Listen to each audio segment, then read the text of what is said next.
kama alivyotaka yeye macho ya wanadamu yawe mbele, hajaweka kwenye kisogo, na masikio kwako ameweka. Sikia sauti ya Mungu jioni ya leo. Sema amen.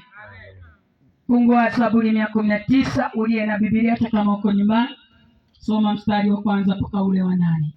Neno la Mungu linasema, heri waliokamili njia zao, waendao katika sheria ya Bwana. Heri wazitio shuhuda zake, wamtafutao kwa moyo wote. Naam, hawakutenda ubatili, wamekwenda katika njia zake. Wewe umetuamuru mausia yako, ili sisi tuyatii sana. Ningependa njia zangu ziwe thabiti, nizitii amri zako, ndipo mimi sitaaibika. Nikiangalia maagizo yako yote, nitakushukuru kwa unyofu wa moyo.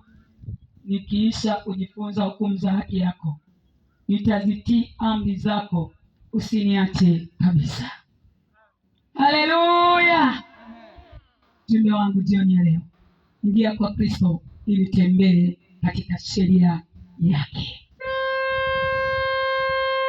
Nafsi yako kubali kuingia kwa Kristo jioni ya leo. Unajua kila nafsi ya mwanadamu chini ya mbingu kuna mahali imeingia, na ikiingia huko inatembea na maelekezo ya huko.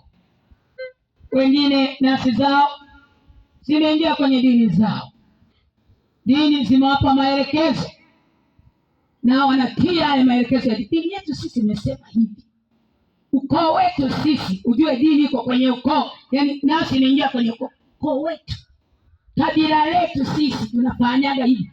Anatii mambo ya ukoo, anatii mambo ya kabila. Mila yetu sisi tunafanyaga hivi. Hata wewe ni shahidi. Na mimi kipindi sijaokoka niingia kwenye mila, nikasema mila yetu sisi ya Kisakwa tunafanyaga hivi. Kuna maelekezo ya mila kule niliyashika, niliingia, nilikaa huko. Binti akiwa anakuwa, mila ya Kisakwa nilifundisha. Ukifikia wakati unataka kuolewa binti, unaelewa mambo yanatakiwa ufanye. Kwanza hakikisha una vitenge vya kutosha na kanga za kutosha, maana utaanza kuvaa nguo 2-3. Ni mila amri. Unavaa nguo 2, nyingine humu, nyingine humu, nyingine ya kujifunika. Ukiona wako kama anatokea mko kule, unajifunika asione sura. Ila nisika na nilipotumia nitekeleza, na unaelekezwa na mengine. Sasa unanunua mavyombo ya kutosha. Ukiolewa tu, ukoo wote wa ndugu zake mume wako wote wapelekewa ugali na maharage, yaani kwao, yaani kaka zake wa ukoo, mama wadogo na wakubwa wote pelekea ugali, maana kuna mwinga ameingia. Ninasema nasi likoingio Yukaria, Simba kabila la Yuda, ni mwokozi wa nafsi yako mwanadamu.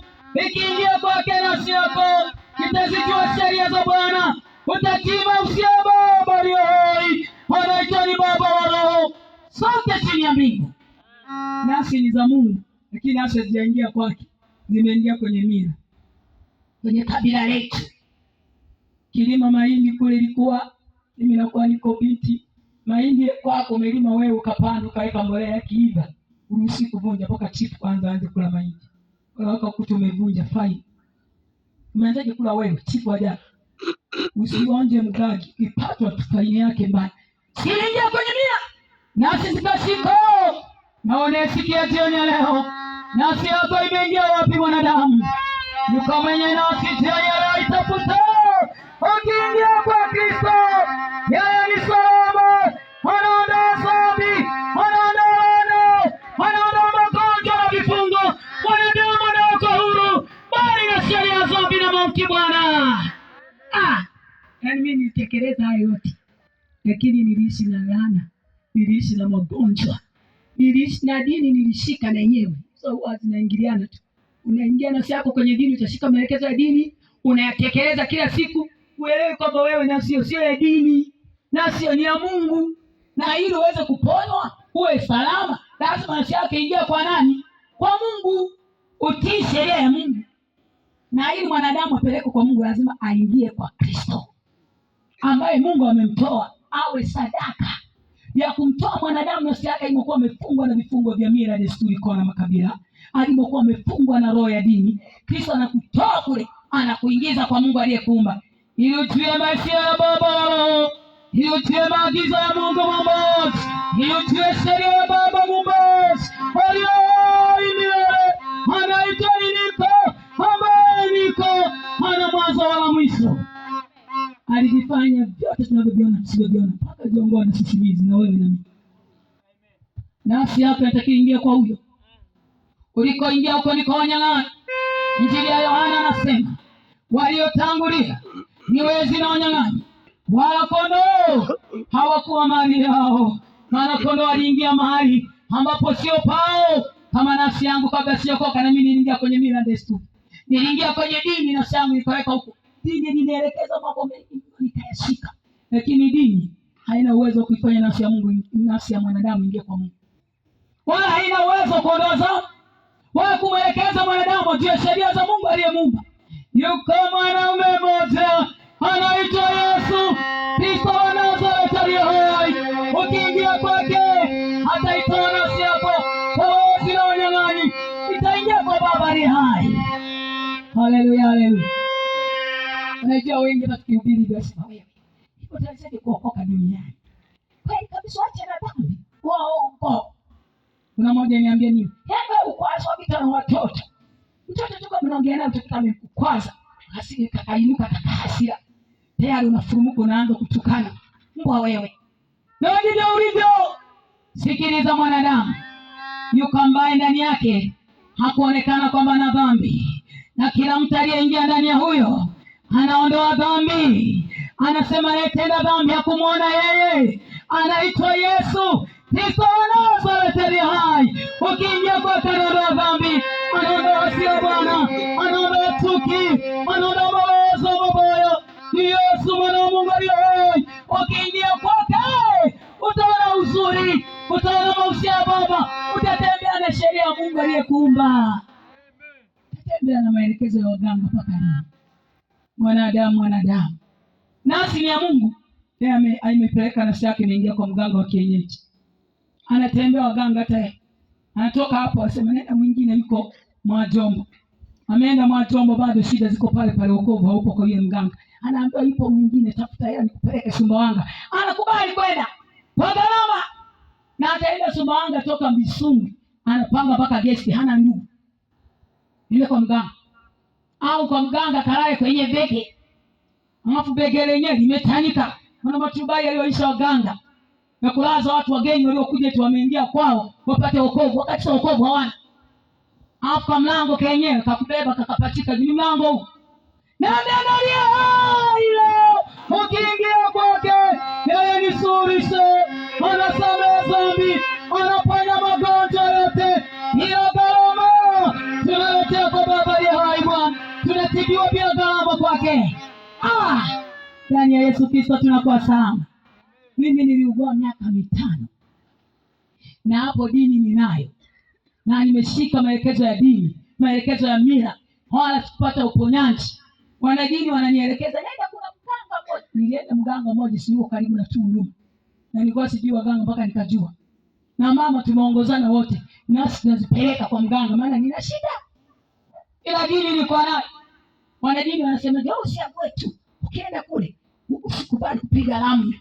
Sasa umeingia kwenye imani ya mtu na jamhuri yetu. Mimi sitaki mambo haya. Umeenda wewe upate wokovu au wokovu na wewe. Kwanza kwa inabidi umtii yeye. Tukafika kwa yule mganga, mara ya kwanza kuingia kwa mganga. Mimi nakwambia nafsi yako umeipeleka kwenye dini, hamna usalama. Magonjwa tajaziwa na shetani, matatizo yatajaa. Mpaka wakati mwingine yanafika mpaka kwenye shingo hivi. Hata wewe mwenyewe unakosa mwelekeo, unaanza kulia. Wala machozi yasiyo wokovu. Yukalia hilo, amesema njooni kwangu mliolemewa na mizigo, nami nitawapumzisha. Jipouzeni kwangu, nira yangu ni laini, mzigo wangu ni mwepesi. Tapata roho nafsini Bwana, ni ndani ya Yesu Kristo mwana wa Mungu aliye hai. Mimi nilikata tamaa ya kuishi. Wanadamu hata kudanganywa na waganga. Nilienda sio mganga mmoja wala wawili. Huyo kwenda karibia na Tunduma wa kwanza. Tumefika kule, anasema kuna kijito hapa. kuna jichitu liko hai, nataka nikuchanje alafu nikamate. Uongo mno. Nabii umepewa, hauingii bila pesa, maana hao ni wezi na wanyang'anyi. Wala hiyo nafsi sio mali yao, hiyo ni giza, ni kuzimu, ni ukababa. Haweza kukopa shida ulionayo, ni ukamfalme walio hai milele, ni mponyaji, simba kabila wa Yuda, ila gharama yote unapona. Na ukiiga kwake usiwe kipanda njia. Kipanda njia wako hivi, mbona kwa mgango ulikuwa unajitoa mzima mzima, na anataka ingia kwa Yesu na mguu mwingine amepeleka tena kingine. Unapeleka wapi kwingine? Unaingia mzima mzima kwake, sima mzima. Umsikiliza, nataka nimtekeleza maagizo yake. Watu wanataka waje kwa Yesu, kama anaenda akajaribu, anapeleka vidole, ni mwili wote ameacha kwa shetani, anafanya mambo ya shetani tena. Pole wewe. Mimi niliingia mzima mzima, hadi nitoka. Mtu siku zote unaumwa, unadhani maisha mazuri haya? Yaani kufua siwezi, kifua kila wakati wewe unaitwa mgonjwa, tena kama unaitwa ugonjwa wangu. Na wewe ndio ulivyo. Sikiliza jioni leo. Yuko mfalme, Mungu muumbaji, aliyemtoa Kristo, alifidio. Siona tu wanaokubali kuingia kwake. Iko sawa roho mwili. Ni Baba pekee haweza kutoa mizigo ulionayo. Miaka 5 naumwa. Mwaka wa 5 nikata tamaa. Nimefika Msungu, hali kabadilika kwa mbaya zaidi. Yaani kama naona hivi anga ninavyoona, mtu anayekufa haoni hivi. Nikiangalia hivi naona mawingu hivi. Yaani kama kabisa shuhudia naenda kufa, hapo nikakubali kwamba sawa hivi. Nina watoto 2 hapa, pamoja na nyonyesha kadogo. Nikikaa hapa nje, angalia nyumba ndio tumehamia. Naambiwa na shetani, unaona sasa hapa ataleta mke mwingine. Na hao watoto watakuwa na mama wa kambo, wanakufa. Mimi nasema kweli nitakufa. Naanza kulia sasa, nalia watoto. Mwanangu, nafanyaje? Ni watateseka kama wakama. Hapo nalia machozi hayana majibu. Baadaye nikafikiria sasa nifanyeje? Nipigie mamangu simu. Nimwambie mama naenda kufa.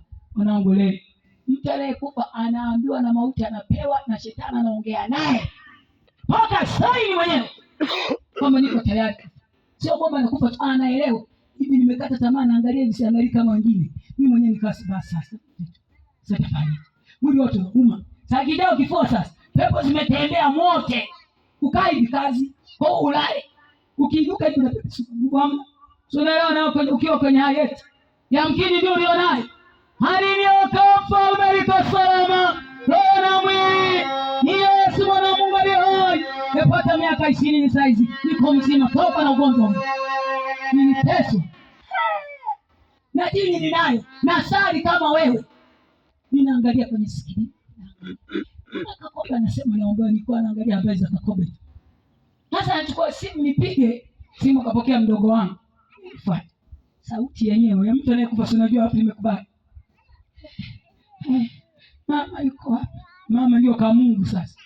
Nini kabisa wanangu eti na mama kifa kesho, ukafa leo. Unajua usipookoka akili zina fuse eti. Eti mama ni kabisa watoto. Unakabisa watoto na yeye akafa kesho, umekufa leo. Au mnakufa wote na pressure. Mwanangu amekufa mama na mimi nimekufa. Sasa unikabidhi na. Unajua kwa na Yesu unakuwa na akili. Yaani unajikabidhi kwa yule hafi. Anaitwa Simba kabila wa Yuda. Alishuka kuzimu, nyang'anya funguo siku ya 3 itoka kaburini. Hai milele. Mauti haimwazi. Simba kabila wa Yuda wakijikabidhi kwake, uko sawa roho na mwili. Na mbena mfalme wa falme. Hapana uchawi wala uganga tu ya Israeli. Yakobo yako matendo makuu ya Mungu. Nakwambia siku hiyo nasema sasa basi ni mwage mama. Yaani unajua mtu sipokuwa na Yesu, unaona watu ndio labda wanaweza kusaidia. Naona watoto wale tu wakipewa kwa mama ndio wamesaidika. Saa hizi nasema hivi mama yangu alikufa siku nyingi, sasa ongeleona nani? Mimi ndio nipo. Naona watu kana akili sasa. Nimkabisi kaka yangu. Kaka yako ndio hata leo tu wako alikufa kaka kwa watoto. Kutakuwa na Mungu. Ukiwa na Mungu unajua Mungu anajikabidhi kwako, siku itaishi. Simulia matendo makuu ya Mungu. Sipi mauti na kukamata. Pigwa mauti. Ukiwa na Mungu raha Bwana. Mauti na yabeba mauti nyamaza. Hapa na kuangusha kwa jina Yesu. Hakuna mauti. Gereza sema kwa hamna sifi. Mtalia na Yesu. na simeingia kwake. Anaelewa haki zake, maana ameambiwa utakufa utaishi. Anaishika neno ili toe majibu kwake. Bwana Yesu kunana. Ingia kwake mpendwa, ingia kwake mtu wa Mungu. Hata kuingia kwenye dini ulionayo haitakuokoa. Watu wana dini wamejaa mahirizi viunoni. Watu wana dini wanatwanga madamu wanatoa ni kisambu. Tanta marubaini manini, wengine masufuria au mawachemshe manini, takataka kila siku. Lakini dini anayo na haya anayo, na bado matatizo yapo. Wokovu huko kwenye majani. Wokovu huko kwenye majani. Hiyo ni miti. Mungu ametupa zile kuni. Siwe mbao, wala sio uponyaji wako, wala sio wokovu kwenye mti. Wengine wamezani, anaposema mimi ni mtu wa uzima, wanasema eti Yesu ndio mwarobaini. Juzi umeibiwa na shetani. Sema ni Yesu Kristo mwenyewe. Tunaingia kwake ili tupate uponyaji wa roho na mwili, tupate uponyaji wa ndoa zetu, tupate uponyaji wa uzee. Ni ndani ya Yesu Kristo, simba kabila wa Yuda. Majani yana uponyaji, majani yana uzima. Wenye uzima ni mwanaume mmoja tu. Mungu alimtoa tuingie kwake.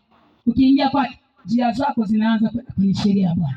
Utashangaa unafunguliwa magagari yanatoka kwenye fahamu. Najua shetani ashaweka magagari takataka kwenye fahamu. Alishawapa maelekezo mengine. Kwa mtu ameshika, wewe unaona hili tani, yeye anaona hii dawa. Sasa ni nini huko? Magagari. Kuna ufahamu wa shetani. Kuna maarifa ameweka shetani ambazo pamoja na kujua hayo majani, mbona bado na matatizo tena? Eti kama anakuokoa, mbona unajua shida? Hili tani linaweza kuokoa ndoa yako. Na mtu anaenda kwa mganga anaeleza shida eti ananisumbua mume, hanudiki nyumbani. Wakati hao ndio wanawapa watu dawa za mapenzi, haribu dawa za wengine. Tutatengeneza ndoa yako. Nao ni wanadamu wanakufa. Wala hana ufahamu wote zaidi ya Mungu.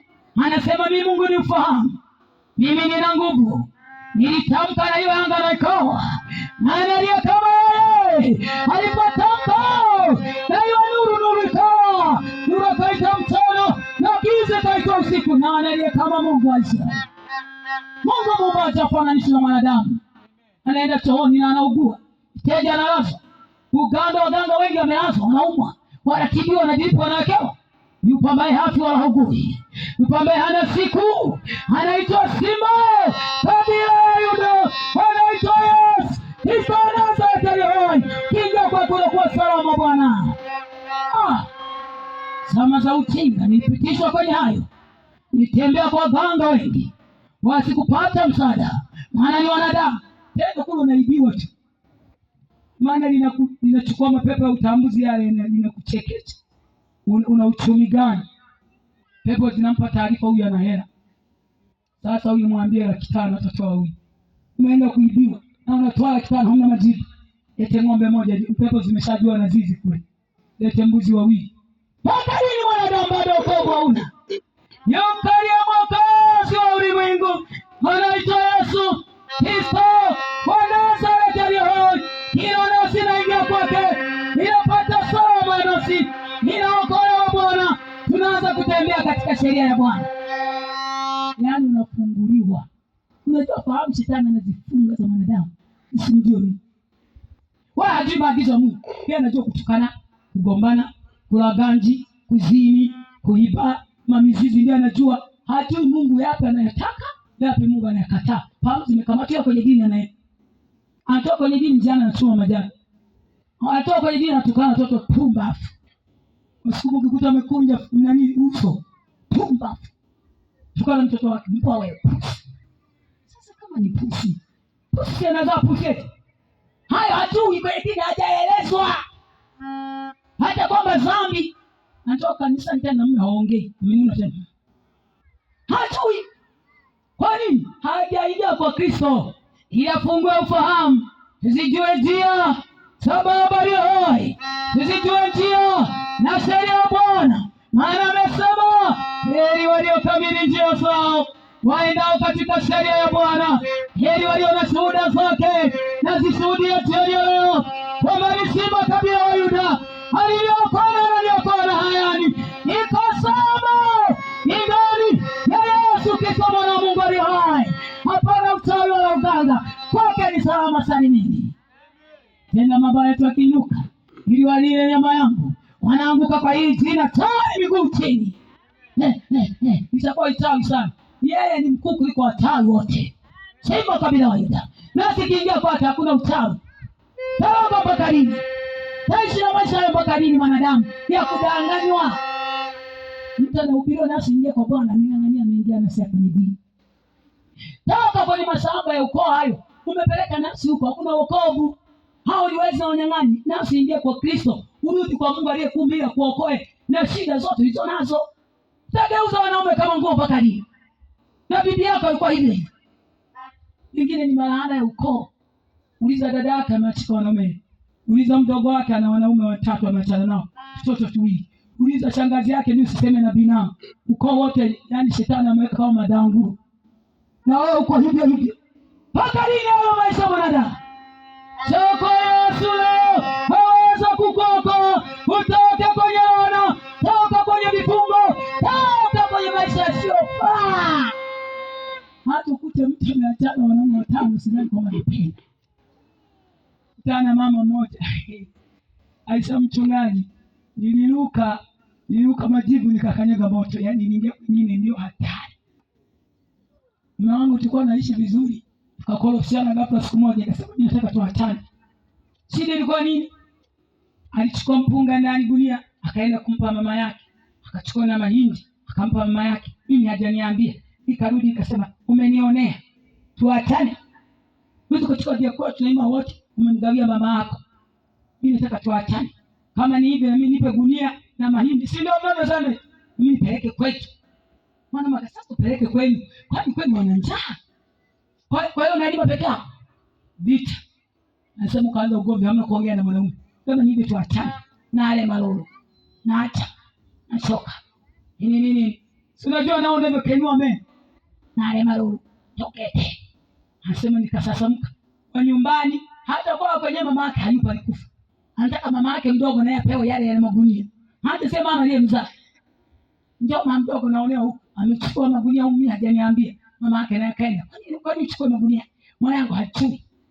Yeye roho naye. Naye anataka magunia pewe. Yaani ni shida wanadamu. Hanga yeye anaona ameelekeza na shaka kwa itapata wokovu wa ndoa yake. Kumbe ndiye anabomoa. Amesema mwanamke mjinga anavunja nyumba yake mwenyewe kwa mikono yake mwenyewe. Mjinga hana ufahamu wa Mungu. Haya yuko ameenda kwenye maangamizo. Ni ukaria ile haweza kusalimisha. Wanaitwa Yesu Kristo wa Nazareti aliye hai. Ukiwa na Yesu huwezi kuvunjisha mti. Atakuzuia. Tena Yesu mzuri wake kama mume amechukua magunia amempa mama yake. Si ni mama yenu? Si amekuzalia mume sasa pita ni. Anakuambia samehe, achilia. Shiki ubaya kwa wema. Alikuwa na Yesu kuna raha. Hamtaki makuu. Unajua Bwana aliyetupa atatupa vingine. Hata hivyo vitu, hatupati vitu tu wenyewe, tunagawia na uhitaji. Sasa kama mama yake mume wako ana njaa, amepewa ile hali, unachukia, una Mungu wewe, si mapepo haya. Mapepo. Kutakuwa na kweli yule mama alikuja akawasha moto. Yeye leo tayari wamechochea moto imekuja mizimu huko. Kama nivyo mwatani. Ndio tiki. Wakaitwa na mama mkwe huyo na yeye na yamekuja. Sasa kwani nipewa mimi wangu na njaa. Sasa kama umeona shida nenda naye mtoto wako. Nale malolo. Hata. Akabeba kweli mapepe. Mama, naye huko ndani alibaki tugawane. Si wanafurahi na yule mama alikuwa na njaa. Sasa sasa. Mji uvunjike na mimi nipate chakula. Sita chini ya mbingu bila Mungu ni tabu. Mateso. Na yeye anakubali mama jina lenye mimi niko nakubali tumcho. Yeye amechukua magunia 2 mpunga na mahindi. Mengine yao mle ya mahindi, yao mengine ya mpunga, mengi yamebaki, zimo sijichoroko. Eti wanaweza kugawa vyote tena. Na yeye ana watoto. Sasa na yule mama mketa sasa. Utakuwa mama mzee. Mapengo yameanza. Utakuwa madarasa mtoto wako. Kwa sababu ya kutokuwa na Mungu. Kwa ajili ya nini sasa? Na mnalia Simba kabila wa Yuda, ukiingia kwake anakupa moyo wa rehema, kupa moyo wa kusamehe. Unashinda ubaya kwa wema, haushikili mabaya, hauhesabu mabaya. Ukiingia kwa Kristo unaijua sheria ya Bwana, unatembea na kutii maagizo ya Mungu aliye juu. Ananiambia mwenyewe aliyevunja mti kwamba tukagawana, na yeye akaenda na mama yake amebebelea mavuno ya mpunga, anazana tolewa na magunia. Kwa hiyo alikaa jege misungu jege amekutana naye mwingine kama kawaida, utatikisa makalio maana tamaa unazo tiki nimekumaindi uko msuji kweli cha kupamba. Nikamchukua panga kwenye chumba kimoja 10,000. Nimempanga yeye siku moja hiyo, nikachukua wengine wanawake 3 wenyewe nikawapanga, ilio pamoja 4 wote. Komesha. Hapo ninamwambia yule ni wote 4. Tafuta hela kulipia chumba. Kuna wengine nimeoa huko. Kwa hiyo mko hivi 4. Anasema mchungaji nililia. Yaani nimewachukua wote hapo nimewapangisha. Hapo naambia endelea kulipia chumba. Utapata hapo unajua. Kule ulikimbia mpunga eti. Kwa magunia ameshukiwa upewa kwa mama huko sasa. Ulitikiza makalio anasema mimi mahindi. Hiki chumba nimekupenda nimekumaliza siku 3. Haendeleza hapa. Nipa wewe, mimi sitalipa. Huyu hapa ni mke mwenzio. Na huyu mke mwenzio. Na huyu mke mwenzio. Asa kiaje lolo galema. Kiaje sasa? Nimeoa kama hivyo kwa wewe. Na ndio Yesu Kristo Bwana Nazareti ni salama ya wanadamu. Kingia kwake mama utakuwa salama, kingia kwake baba utakuwa salama, kingia kwake kijana utakuwa salama salimini. Ingia kwa Yesu wewe salama. Taisha yamesha paka nini? Watu wanaishi kwenye maisha ambayo hayafai. Anaenda vyovyote bila shetani anaanza kumwendesha, baadaye anajaa majuto. Misiba. Anasema nikawaza nani aliyeniloga? Nikatoka kwa mume wangu yule. Na watoto haelewi wanakula nini. Mama kwa hiyo atafua kweli madarasa watoto. Afue anunue kaputula. Wewe mpungo ulishaisha. Na mahindi uliyomwachia. Eti ana kazi gani ya kulea wakati upo unasompa misungu na unabeba kama gunia ya utaga? Mmebeba siku moja wote 4, mume mmoja. Mmekuwa mbuzi. Mnafugwa. Mmekuwa nguruwe nyinyi. Tena inasema ujilishe na ulipe chumba, mimi mume wako. Komesha. Utakuwa na Mungu. Waweza kuishi maisha yasiyofaa. Heri jioni leo waingia kwa Baba leo. Amemtoa Kristo ili wasalama wanadamu. Amesema heri waliokamili njia zao, waendao katika sheria ya Bwana. Anasimulia shuhuda za Mungu kwamba nimemuona Bwana. Hayawani waliinuka juu yangu, wanile nyama yangu, waliichina, walikatiliwa mbali miguu tu. Anashuhudia matendo makuu ya Mungu, maana anaishi na sheria za nani? Za Bwana. Mtu anayetembea na sheria za Bwana, Bwana anamtetea. Anakuwa na shuhuda, anasimulia matendo makuu Mungu aliyomtendea, maana anaishi naye. Ngoja mwanadamu. Bwana baada utawa salama. Na moyo wako ni shahidi. Ndio kwa Kristo leo. Geuka leo. Toka huko uliko nafsi yako. Dini haiwezi kukuokoa. Wala mila. Hatujivunie. Mila yetu sisi, ukoo wetu, kabila letu. Shika yote ya dini, shika yote ya mila kabila, utaona amani. Wewe utaokolewa. Mimi hayo nilishika. Tena toka niko mdogo. Hata mambo wanafanya wazazi nilishika. Sio kufundisha na wanafanya, mimi nafanya. Wakilima wanafanyaje na mimi naangalia na kufanya. Kuna majani watachuma na mimi naangalia hayo majani. Kienda shambani kwa mama tumevuna mahindi tumeyaundika, natafuta majani yalikuwa yanatoa harufu sana, nayakata naweka juu ya mahindi. Ndio unaanza kusomba mahindi yale. Akifika nyumbani tena yale majani, mkimaliza mahindi anaweka kwenye mfuko ule wa mwisho. Kwenye mahindi kule nyumbani tena anaweka hayo majani. Na mimi nafuata nashika hayo. Lakini hayana nini? Wokovu. Lakini hayana nini? Usalama. Wala kuna salama kwenye majani. Yuko ambaye anaitwa Niko, ambaye ni karibu milele. Alijitoa msalabani. Mimi na watu wakolewe. Tufunguliwe fahamu. Tukarejea kwa Mungu aliyetuumba. Hayo nilishika na kwenye dini nilienda. Ya mila nilishika na dini nilienda. Na kwa waganga nilienda. Kuna wokovu na kwenye dini naenda kufanya nini mshikani? Yana wokovu wapi? Na wewe uko hivyo. Dini unayo na hili zikunono. Wengine mpaka wamefunga hili zinapomwa. Niuliza mmoja alisema hii ni indicator. La pepo. Yaani hili zinaongea na mpa taarifa. Akisikia T. Hapo amechanja sale kwenye mikono na huko kwenye mapaja. Sasa zinaanza kucheza T. Asiende hiyo safari.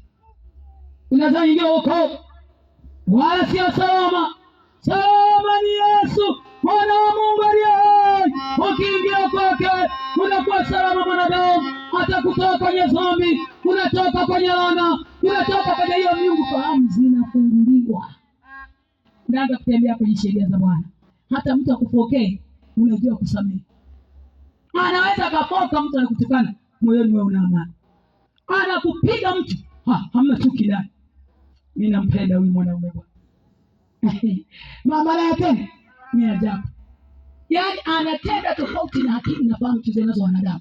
Kama umekubali kuingia kwake, kama nafsi yake imekubali na umekubaliana naye kwamba naingia, sio hivi unavyotaja Yesu, hapo baada mambo ulioshika sio ya Yesu, huo ni uongo. Sasa tuna wimbi kubwa la watu, Yesu ni Bwana, ameniokoa, praise team wanachuni ni nyimbo na nini. Huyo tena na maelekezo ya mganga, huyo tena anatembea na maelekezo ya mila, huyo ana masamba ya ukoo. Sio kweli, huyu ni muongo, kwa sababu sema Yesu ni Bwana au sio Bwana, na njia zake hazijao kamili mbele za Bwana. Hakukamilisha njia zako wakati unashika maelekezo yake. Ndio anaingia utakwenda kamili mwanadamu duniani hapa. Ni kweli, kama unatembea na maneno ya dunia, utembei na neno la Kristo, huwezi kukamilishwa. Maneno ya dunia ya ukoo haiwezi kukamilisha nafsi ya mwanadamu utembee na sheria ya Mungu. Ila neno la Kristo, simba kabila wa Yuda aliyesema amekwisha msalaba, alichukua huzuni zetu, alichukua masikitiko. Kitembea na neno lake inafanya mwanadamu awe kamili katika sheria ya Bwana, hatima usia Mungu aiendee kweli. Haleluya, haleluya. Ukoje moyo wako ni shahidi? Nafsi yako imeingia wapi? Unawaza ya nani? Unaongea ya nani? Moyoni umetunza ya nani? Ni maneno moyo. Anasema Baba, tutatii mausia yako, maana umeniita, umeniamuru ili nitii sana mausia yako. Ni mtu aliyeingia kwa Kristo. Nasi kiingia kwa, najua mimi nilichoitiwa huko, nitii mausia ya Baba wa Roho aliyeniweka hapa duniani kama mgeni na mpitaji. Sitaishi hapa milele. Nitii mausia huyu, nikitembea na sheria yake, tembea na mapenzi yake, kwake yako maisha milele, na nafsi yangu yako maisha milele, na roho za wanadamu zinazokubali kutii jioni ya leo yako maisha milele, kuishi na Bwana. Tunasema tutaimba hosana, tutaimba hosana, tukizunguka zunguka kwenye kiti cha enzi, tutaimba hosana, haleluya. Paka nasi zingie kwake, ujaingia utaishi na yeye milele. Mwisho wake ni pabaya. Nafsi ya mwanadamu yakataa kuingia kwa Kristo, mwisho ni pachungu, itakuwa ni kilio na kusaga meno. Amesema kila goti litapigwa mbele zako na kila ulimi utapa kwamba wewe ni Bwana. Hapo hapo ni kwenye hukumu, nasi na hukumiwa. Mwili uliokuwa unatikisa kwenye kuzini ule, ulikataa kuingia kwa Kristo, unao huo mwili. Hata sasa tukihubiri watu, niache wanadamu, siwezi washamba walokole. Navaa nguo marefu, nivae modo, punge mapacha, nitikise hivi watu wanisemeshe. Semesha na huo mwili, tikisa makalio hayo. Kuna siku utakuwa kama mti haya makalio, nasi naondoka na yale uliokuwa na ya tende kupata mshahara. Na kiburi sana wanadamu, na jeuri. Hata naye roga na jeuri. Hata kihubiri basi tena mimi na wanda na utawi na pesa wengine, wananisema mimi wataweza. Hatukusema, unasema na aliyekufuga. Na wewe utaoga milele. Hakuna atakayeishi milele hapa. Mwanadamu motoni, mpitaji, mtidumu hapa upo. Heri jioni leo ungeacha kwa Baba. Amesema yeye afanye mapenzi yangu hatadumu milele. Hautapata nafasi ya kuishi na Mungu milele kama umekataa kuingia kwa Kristo. Mwingine anasema sema mimi hata nikiwa na sali kwenye dini yangu na mimi naenda kwa Mungu. Dini haipeleki mtu kwa Mungu. Dini ni kichaka. Watu wamejificha humo. Adam na Eva walipokosea kwa Mungu, wameachana na Mungu, wakatafuta mavazi wakajificha na mataka. Ndio madini. Adam uko wapi? Nimejificha kwenye dini. Sina sali. Wengine wanasali leo, wengine kesho, wengine ndio vichaka tu. Kama nasi hajaingia kwa Kristo, hutazijua sheria za Mungu, hutatii mausia ya Mungu, utaendelea na umalaya, utaendelea na uzinzi, utaendelea na uongo. Maana dini haina kazi ya kupeleka mtu kwa Mungu. Ni mipango ya wanadamu jinsi ya kumtafuta Mungu, mipango yao. Ndio maana wanapanga mambo mengine hata Mungu alisema kwenye neno lake, sali hivi, sifanye hivi, si haya fanya hivi, si. Ukiangalia kwenye neno hayapo, dini imeweka. Ni wanadamu. Kwa Yesu leo haweza kukoka. Ingia kwake leo, simba kabila wa Yuda, aliyenitetea mimi na kuniponya hata sasa, na neno ni Mwokozi, ni mfalme, ninaona wokovu wa Bwana aliye hai akinifanya kuwa salama. Ukiingia kwake Baba utakuwa salama. Salama nafsi ya mwanadamu ni kuingia kwa Yesu. Simba kabila wa Yuda aweza kukoka na mizigo ulionayo. Anaponya magonjwa bila gharama. Tunaringa kushinda ukuu wa dunia hii kwa njia ya imani. Wachawi wanaelewa hapana uchawi wala uganga juu ya Yakobo. Israeli taifa la Mungu, yapo matendo makuu ya Mungu, na wanatudhihirisha kwamba ni mfalme anaokoa na kutulinda kushinda ukuu wa dunia hii kwa njia ya imani. Wachawi wanaelewa heri kutubu mchawi, heri kugeuka. Kiumeona Mungu anaweza, haiko sababu ya kujidanganya kuvuta uchawi. Hautakuokoa na hakuna mchawi atakayeishi milele. Unaloga unawanda, unaloga, baadaye utashangaa na umekauka kama mti. Ulicheza wengine, kila shangaa na umekauka. Kuna wengine walienda hata kujizindika kwa ganga eti wataka wasife. Upumbavu. Eti mimi sife. Unajua upumbavu mtu gani? Ambaye hana maarifa ya Mungu. Niwashuhudia na mtu kijana tu mdogo. Nikienda nikaona shangazi yangu kwa ameniloga, nikaamua niende kwa mganga nizindike, nisife. Nikasema kuna mwanadamu ambaye atakufa kweli. Eti mganga akasema toa milioni. Sikiliza, mwanadamu akikosa Mungu, na sasa nipeleke kwa mwanadamu utamfanya asife. Wakati huyo mwanadamu hatakufa.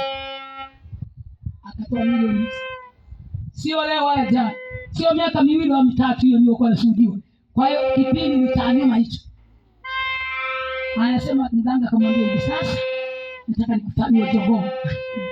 Eti mtu anakuwa jogoo, inawezekana? Ulete jogoo, lete wembe,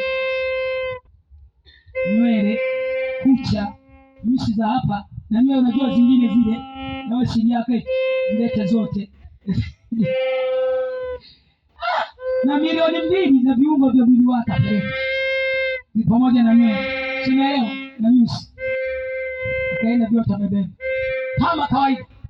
Hapo kafika pale, anakatwa kuku, jogoo, sio kama mechinja, akatwa mguu, nichukuliwa damu ya kuku, anachinjwa na yeye, chukuliwa damu yake, anachanganya. Tabu. Watu wanafanya uchawi, wanapisha uchawi, tabu. Chini ya mbili. Hapa sema kufanyia zindiko usife. Kuna mtu ambaye hata umachie. Mtu gani asiyekufa? Chini ya mbili. Na mwanadamu ndangani mbage tutakufa. Mungu anasema hakika utakufa. Wewe hapo utaondoka. Tukiingia kwa kifo tunalala katika Bwana. Tunaondoka hapo kwenda kwenye mtu unaodumu. Na kifo cha mtu muamini aliye na kifo moyoni sio cha majuto. Yaani anaondoka huko anaaga. Kama anaenda kwenye mbingu za Baba. Kwa heri. Nataka niende kwetu. Nimeshatumika. Niende kwetu nikaishi na Baba milele. Kifo cha majuto, mtu anaenda kuzimu na jehanamu. Baki unaenda sio kama ishi nao. Nenda. Anasema mchungaji kafanyika ile tambi, amevulishwa nguo na yeye anachanjwa na jogoo anachanja. Wewe damu ya jogoo na mtu anachanganya. Hapo baada ya kuchanjwa ndio kuchanganya. Chanjo kwenye nini? Changanya. Jogoo kawekwa kwenye kichwa. Hapo ganga ndiye anashangilia sasa na mko jogoo. Wanadamu mnakoje jogoo? Nyukalia hilo. Simba kabila hilo. Haweza kukoka. Wanadamu sidanganywe. Wakiingia kwa Yesu hata kutoka kwenye matapiko ya kipepo.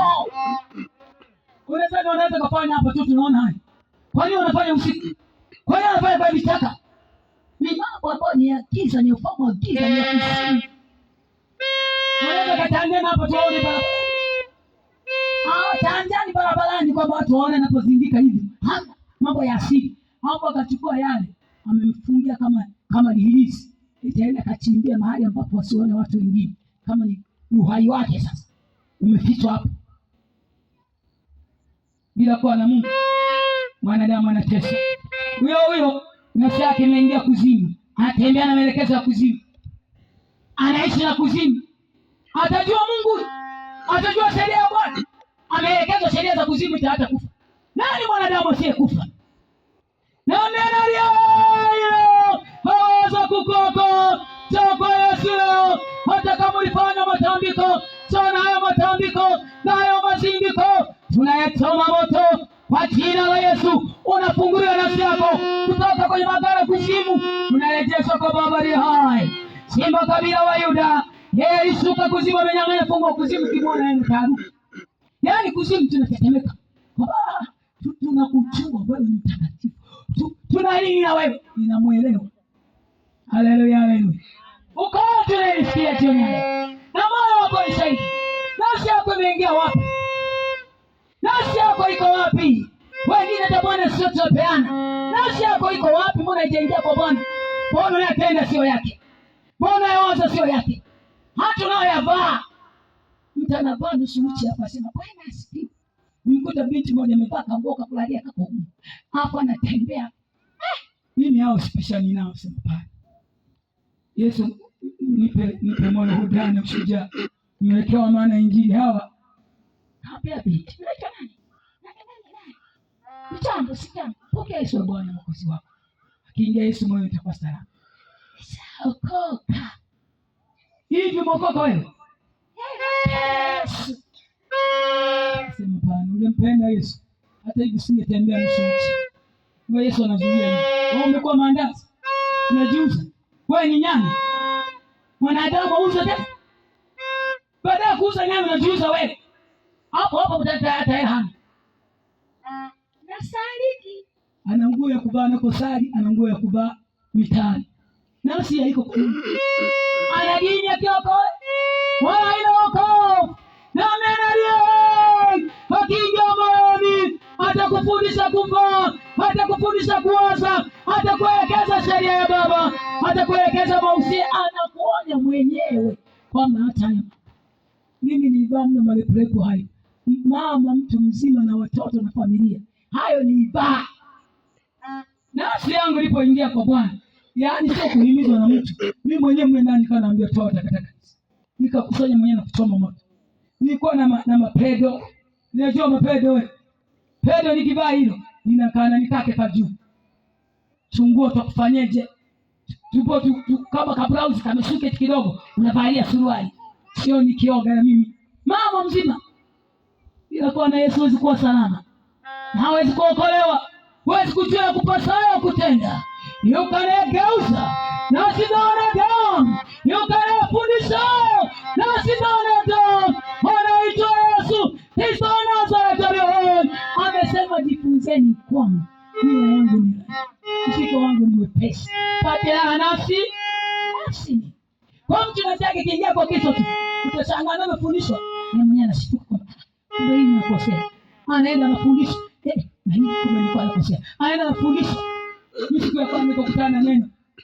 Hasira inakaa kifuani kwa pumbavu. Nilikuta na mimi najua nanuna kupumbavu. Siku hiyo ndiye alikuwa anatibu huyu simba kabla yule. Unajua Yesu mtu akiingia kwake anamtibu kwa wakati. Ndio maana kama unataka kuingia kwa Kristo usiache mafundisho. Maana kila siku wa mafundisho anakutana na mtu. Siku hiyo mimi nikakutana naye. Hasira inakaa kifuani kwa pumbavu. Nikaja wewe ni mpumbavu. Wewe ukalipuka. Kwa nini mpumbavu? Nikajiuliza upumbavu nini? Nikajibiwa ni mtu anayechukia maarifa ya Mungu. Kwa nini unanuna huko umesema uokoka? Nililia siku hiyo. Nikatape kwa hasira kwa Mungu.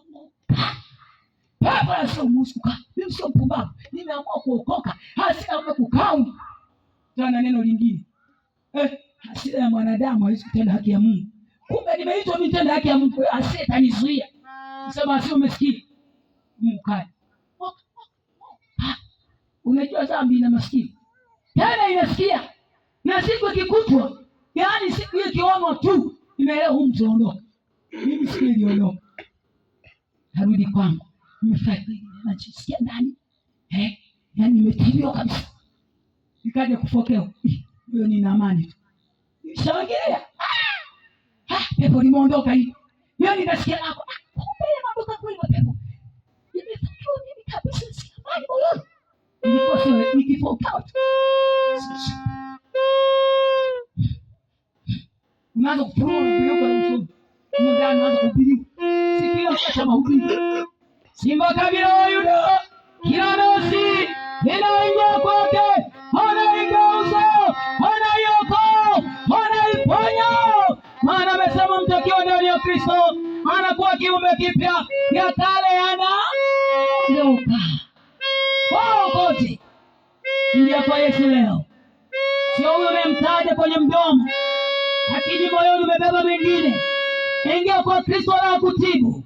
Anamfanya mwanadamu atembee kwenye njia na sheria za Bwana. Anasema heri walio kamili njia zao, waendao katika sheria ya Bwana. Wale wanaotembea na shuhuda zake, wanatembea na matendo makuu ya Mungu, kwamba Bwana niliponya, niende kwa nani? Petro alisema Bwana tukuache wewe tuende kwa nani? Bwana wewe unayo maneno ya uzima. Kwa mtu aliyeingia kwa Kristo ana shuhuda za Kristo, ana matendo makuu Bwana anayofanya kwake, maana ameingia. Wao ukoje? Kwanza umeingia lakini huna shuhuda zake.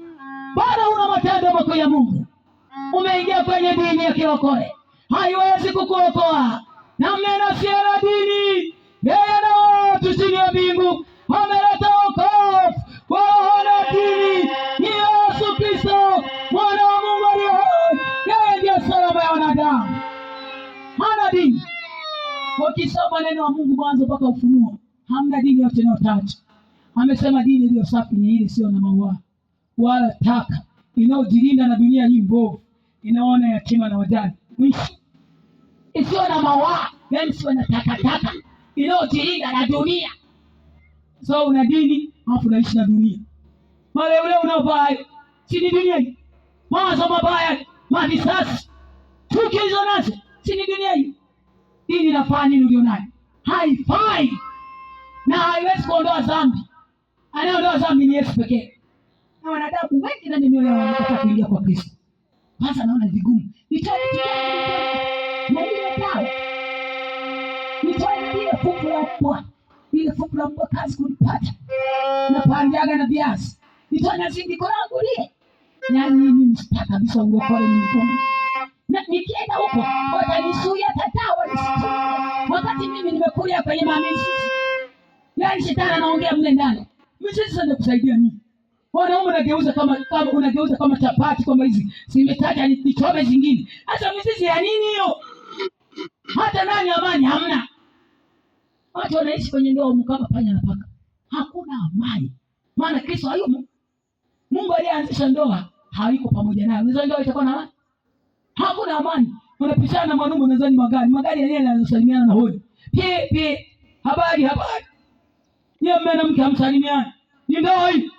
Si makufa. Gari yenyewe wanasalimiana madreva. Nenda zako. Yeye na mke wako hamsalimiani, nyumba hii. Simeharibika. Shetani anaongea na huyu na huko anaongea na huyu. Ulikosea mtendani. Hakupai. Na huko tena anaongea na mume wako. Yaani ungejua. Yaani hapo ndio ipotea. Bora ungeolewa na yule. Bora ungerudi kwa yule. Bora ungemkubali yule alikuwa anafanya kazi benki. Huko niko ingia penye. Yaani inazungumza huko. Unakumbuka kule ulikuwa na raha kuliko hapa. Yaani shetani anaongea huko ile kwa mimi shetani. Kumbe yeye anamharibu, anamtoa kwenye ndoa. Anamtoa kwenye mti. Hebu nimwachana mimi pale uko na raha. Hapa ni mateso. Basi uondoke utapata bahati yako. Kwa kuolewa ni bahati yako. Niteza kamani. Yoko Yesu kulande akili. Toka kwenye magagari hayo. Toka kwenye fahamu sio faa. Hayo fai. Tukija kwenye ndoa ndani ya Yesu Kristo, nampenda mayabu moja. Hawezi kuwa na mawazo mabaya. Maana mawazo mabaya yamesulubiwa msalabani. Amesema vitisheni viungo vyenu ilivyo katika nchi, uasherati, kisha tamaa, kisha mawazo mabaya. Tunanena kwa lugha kwa Kristo. Wanasema wewe ni Bwana, umenipa mume mzuri. Wewe ni Bwana, hawezi mabaya. Yaani wewe mwanaume hapa. Yaani Mungu anaanza kumwona mume wako ni mzuri. Shetani amefanya mtu aone mke wake mzuri, aone mke wake mbaya, aone mume wake mbaya, ili huyu atafute hawala, huyu atafute hawala. Hiyo kazi anazofanya kila siku kwenye ndoa za watu wasio na Mungu. Huyu amwone mwenzake hafai na huyu anafai. Kwa sababu muoneje na kapendeza. Na huyu anasema nataka kubeba huko kubembeleza. Ndio maisha ya shetani. Na huo ufahamu utakaa ndani mwako ikiwa na sifa hajaingia kwa Kristo, huelewi. Yaani mashikoro. Haleluya, haleluya. Hapo unavyojua mambo yako unajikwepesha huko ndani, nakwambia huyu achana naye. Wewe kaa tu. Vumilia naye kidogo, lakini hamna kitu hakufai. Si shetani sasa unaona ongea naye. Kuna usalama hapo. Kuna amani hapo. Kuna uponyaji hapo. Kuna mauti ya roho na mwili, mauti ya ndoa. Kwa usalama mtapishana bora ya magari ninyi na mnao. Hata wewe mwenyewe uelewi maana Yesu huna na atakufundisha. Sio kwa Yesu leo akufundishe. Ingia kwake leo. Mama ingia kwa Yesu leo. Kijana ingia kwa Yesu. Binti ingia kwa Yesu leo. Baba ingia kwa Yesu. Kwake ni mahali penye mahali pa Bwana. Tunakuwa salama. Tunaokolewa. Kwake tunapata salama ya nafsi zetu. Simama kwa miguu miwili Mungu aliyokupa. Amina, naongea nawe jioni leo.